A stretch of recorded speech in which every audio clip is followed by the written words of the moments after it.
Let's talk about something most people in business are terrified of: failure. It's this big, scary word surrounded by all kinds of myths. But what if understanding why businesses fail is actually the secret to succeeding?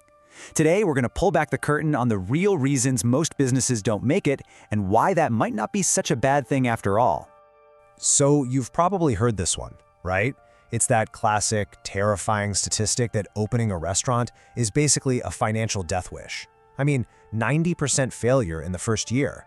It's the go-to example for how brutal business can be. But is there any truth to it? Not even close.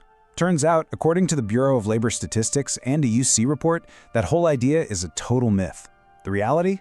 Restaurants actually fail at a slightly lower rate than the average service business in their first year. That just goes to show you we need to get past the scary headlines and dig into the real numbers. Okay, so let's toss the myths aside and look at what the data actually says for all businesses.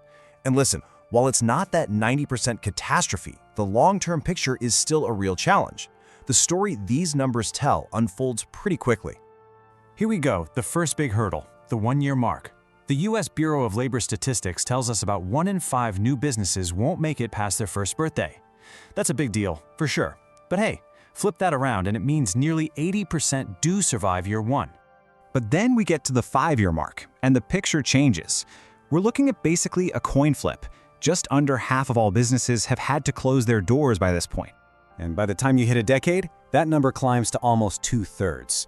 This really shows that starting is one thing, but enduring is the real test. It's a sobering thought, yeah? But why is this happening, and does it hit everyone the same way? This is where it gets super interesting. Survival is not a one-size-fits-all game. Just look at this.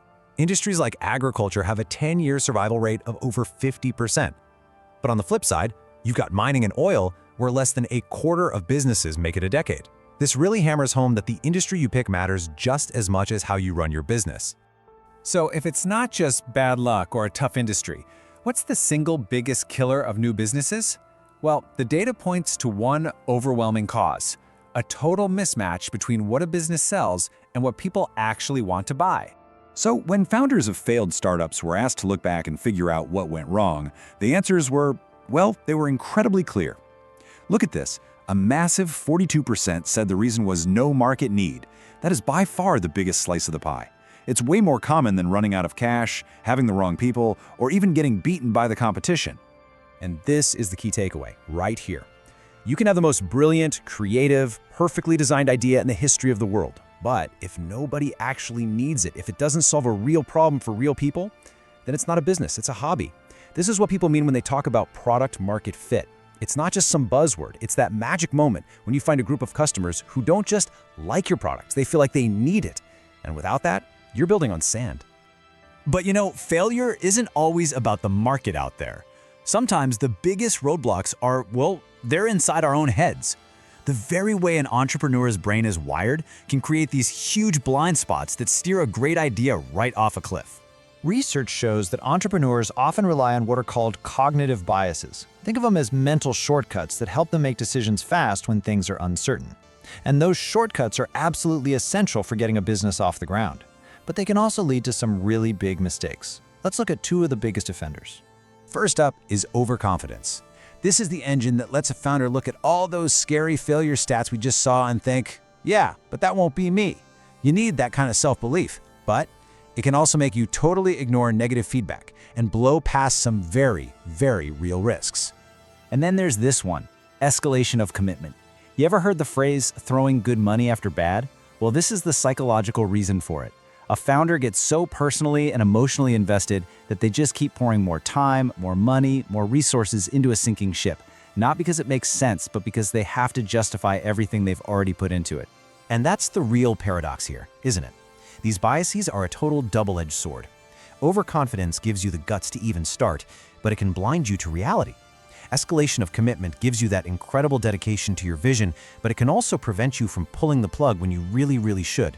It's why the smartest founders surround themselves with people who will challenge them, and why they rely on cold, hard data to keep their own instincts in check. Of course, it's not always about finding a market or fighting your own psychology. Sometimes failure just comes for you from the outside. There are these external shocks that can absolutely cripple even a well-run business with a fantastic product. A huge one is litigation. According to the Small Business Administration, the cost and stress of getting sued can be an existential threat for a small company. They just don't have the kind of deep pockets a big corporation does to fight a long legal battle. And the damage goes way beyond just the lawyer's fees. You've got the financial drain, which can easily get into 6 figures. That forces businesses to make painful cuts just to stay afloat. And then you have the incredible emotional toll it takes on the owners. For a lot of small businesses, a serious lawsuit is a punch they just can't get back up from. Okay, so we've looked at the numbers, the market mismatch, the founder's own mind, and even threats from the outside. It might all sound a little bit discouraging, but this is where we need to make a really important shift in how we think. What if failure isn't the end of the story? What if it's just a data point? This brings us to a really powerful idea called the fail fast philosophy. The point isn't to try to fail. The point is to figure out what's not working as early and as cheaply as you possibly can before you've sunk your life savings and years of your life into it. So how do you actually do this? Well, it's a simple loop. First, you test your ideas early on, before you've built anything expensive. This is how you find out there's no market need before you've quit your job. Second, you actively hunt for problems and red flags. Third, you contain the risk. You don't bet the whole farm on one idea. And finally, and this is the most important part, you treat every single stumble not as some final judgment on you, but as valuable data that's going to make your next try that much smarter. And honestly, that's the ultimate takeaway here. We have got to stop thinking about failure and success as being opposites. In the world of entrepreneurship, failure is often just part of the process. It's the tuition you pay for a real-world business education that you can't get anywhere else. So I'm going to leave you with this question. After seeing all the potential pitfalls, the market mismatches, the mental traps, the outside threats, do you see all this as a warning sign to just stay away? Or do you see it as a roadmap showing you exactly where the dangers are so you can successfully navigate your way around them?